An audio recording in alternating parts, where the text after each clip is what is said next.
ఢిల్లీకి orange alert జారీ చేసింది భారత వాతావరణ కేంద్రం. నిన్న ఢిల్లీతో పాటు పరిసర ప్రాంతాల్లో భారీ వర్షం కురిసింది. దీంతో ఉష్ణోగ్రతలు భారీగా పడిపోవడంతో ఢిల్లీకి ఆరెంజ్ అలర్ట్ జారీ చేసింది. అక్కడక్కడ వడగండ్ల వాన కురిసే ఛాన్స్ ఉందని హెచ్చరించింది. నిన్న ఉదయం నుంచి ప్రారంభమైన వర్షం రోజు మొత్తం కురిసింది. వర్షం ఈదురుగాలులకు పలుచోట్ల చెట్లు నేలకూలాయి. ఇక ఇటు చండీగఢ్ లో కూడా వర్షం దంచుకొట్టింది. వడగండ్ల వాన కురవడంతో ప్రజలు భయాందోళనకు గురయ్యారు. ఎడతెరపలేని వర్షాల కారణంగా ఢిల్లీలో పలుచోట్ల భారీగా ట్రాఫిక్ జామ్ అయింది. ఢిల్లీ యూనివర్సిటీ నార్త్ క్యాంపస్ లో అత్యధిక వర్షపాతం నమోదైంది.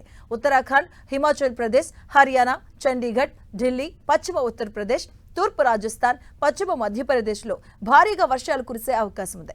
పలు రాష్ట్రాల్లో పిడుగులతో కూడిన వడగండ్ల వాన కురిసే అవకాశం ఉందని ఐఎండీ తెలిపింది. ఇవాళ హిమాలయ ప్రాంతాల్లో ఉరుములు, మెరుపులతో కూడిన వర్షపాతం, మంచు కురిసే అవకాశం ఉన్నట్లు ఐఎండీ స్పష్టం చేసింది.